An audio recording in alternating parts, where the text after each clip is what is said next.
This is my covenant which ye shall keep between me and you and thy seed after thee. Every man according among you shall be circumcised. Again, a common belief amongst all of us, and still to this day in understanding. Further, God promised Abraham, and I will give unto thee and to thy seed after thee the land of Canaan for an everlasting possession.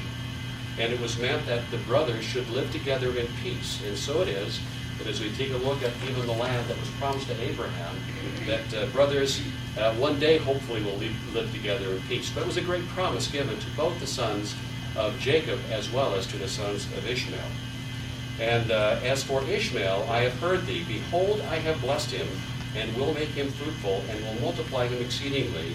12 princes shall he beget, and I will make him a great nation. And indeed, in Islam, we see a great nation. And a great nation from many perspectives that is profound. It has been profound in the history of the earth and what we know in our culture and civilization.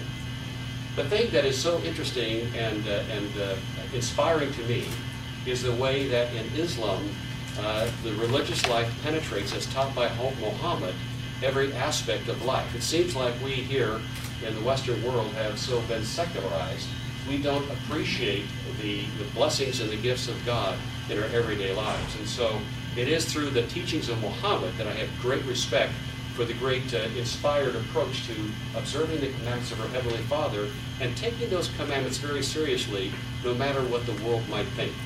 I think that's a lesson that we Christians can certainly learn from those who have learned from Muhammad. Now, let me just kind of go through, if I may, and talk a little bit about the historical perspective very quickly.